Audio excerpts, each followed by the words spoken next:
Hey, what's up guys? Mike Red Fox. In this video, we're going to talk about the 5 things that I think everybody should be considering whether you're getting started into mining or expanding your mining operation.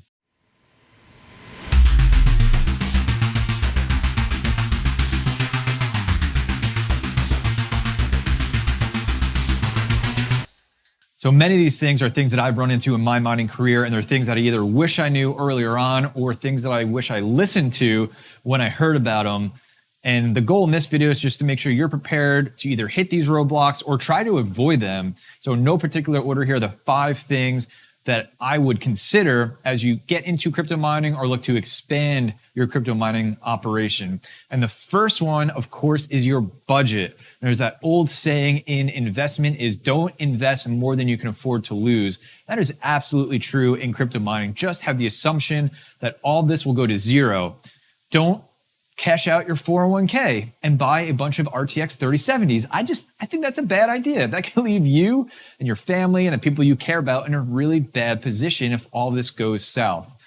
But everybody's situation is different, so I can't tell you exactly what to do. Maybe it makes sense for you to save 50 bucks a week, and after a couple months, you can go buy a nice GPU to get started on crypto mining. Maybe you have $1,000 sitting around and you just want to go drop it on a GPU and get started crypto mining. Your situation is different than my situation. It's different than everybody's situation. But the one thing that we have all in common is that we can get to a point where we're spending more than we can afford to lose, and you don't want to be in that dangerous territory. Now, I will say the one nice thing about crypto mining is at the end of the day, if it all crashed, the world banned crypto mining, you have an asset, right? You have a GPU that you could resell to recoup some of that loss.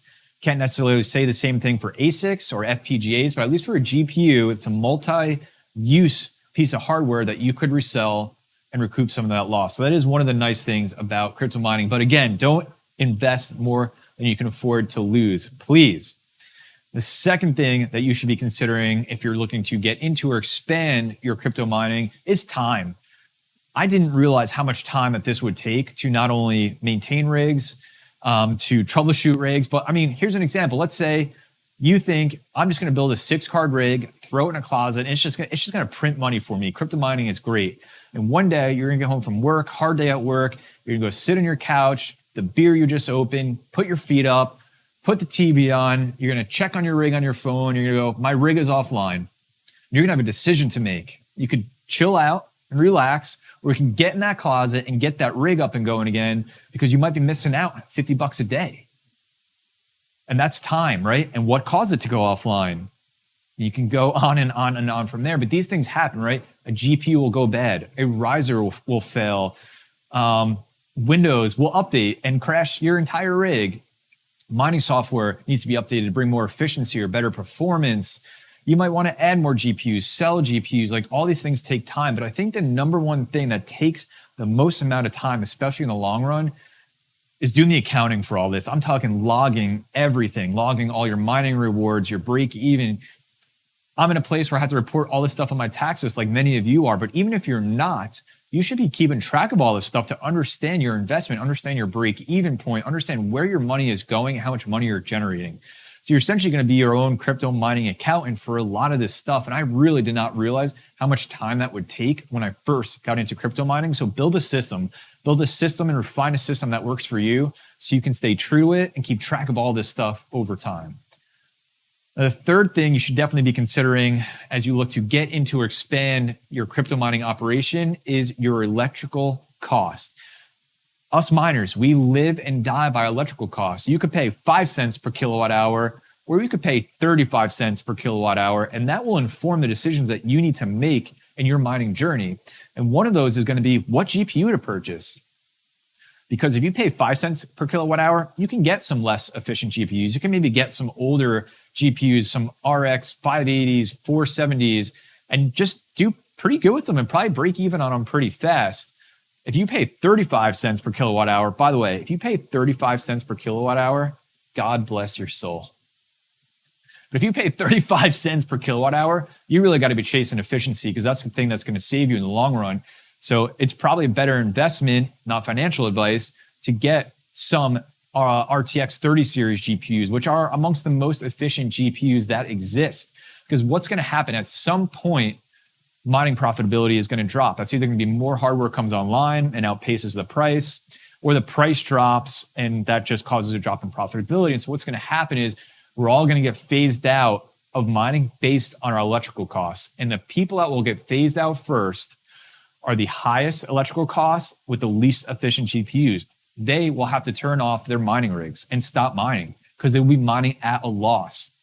That person paying 5 cents per kilowatt hour, and maybe they got really efficient GPUs, will be able to outlive all of us and keep mining and mining and mining and mining. So know your electrical costs. I have a video that I'll link up in the card up here and how you can just use your electrical bill and determine that. That's going to be something that will absolutely inform decisions that you make down the road. Now, the third thing that you should be considering for sure is on the same topic of electricity is what is your electrical situation in your house? Mining rigs take power. You got to give them power. And maybe you're looking to set up in your office upstairs and you're like, I only have one circuit here. It's a 15 amp circuit. You got to understand how many GPUs you can run on that safely. You also want to look at, can I get more circuits here? Maybe you are in the US and we have standard 110. You probably only have 15, 20 amp circuits ran. Maybe you're in other parts of the world with 220, 240 volt, and you can get more GPUs on a circuit than maybe we can here in the US. You have to know that. You have to understand that you got to get some foundational electrical knowledge. I talk about this a lot so that you can be really safe and you can understand where you should be setting up your GPU. So do your homework here. Understand, what electrical panel do you have in your house? I mean, this might be thinking really long term, but my electrical panel is right there. And when I moved into this, it's a 200 amp panel, by the way. When I moved into this house, it was only a 60 amp. And if I kept that 60 amp, I would not be able to run the amount of GPUs I'm running right now. I just wouldn't. I would have hit my limiting factor. And I'm not saying if you have to do 2 GPUs, go buy get a 200 amp panel installed, but just know kind of where you're at so you can make best decisions for yourself as time goes on. Now, the last thing is heat. And with heat comes the space. All right, graphics cards and mining rigs generate heat, and a lot of it. And you got to figure out how to get rid of that. And maybe you're in the winter while you're watching this video right now. You're like, Mike, this heat is great. My toes are nice and toasty. I love it. But at some point, you're going to have to figure out how to get rid of it. When summer comes, or you add enough GPUs, you're going to get to a breaking point. You're going to say, how do I get rid of this heat? And so there's a lot of solutions for us out there. Mine and many of us use a grow tent, which mine is right there, containing and exhausting all of that heat out of my basement window.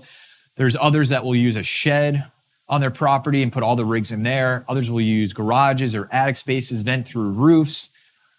Other buildings on their property, like industrial facilities. There's so many options out there, but everybody got to a point where heat became an issue. For how comfortable they are in their own space and how comfortable their GPUs are. GPUs get hot, guess what? They are not happy and they will not perform well. So you got to keep them cool too. And a lot of GPUs in a small space without the proper cooling and exhaust are going to get really unhappy, and you're going to get really unhappy, and you're going to wish that you thought about what to do and pick your location that you're deciding to mine in to deal with all of this heat. So really, points 3 and 4 are just look at the situation that you're in. Look at where you want to set up your mining location. Think into the future. Are you going to have to move this multiple times because you're going to hit a limit here? Or maybe like me, when I moved out of my office upstairs, I picked this specific spot in my basement close to my electrical panel with 3 available basement windows if I need to use them for intake or exhaust from my mining rigs. So the 5th thing that I think you should consider is leaving a comment in the comment section down below, telling me the thing that I missed. Share with the community your advice, the thing that you ran into that you would highly recommend people think about as they look to get into crypto mining or expand their crypto mining operation. Myself and the rest of this community would love to hear from your experience.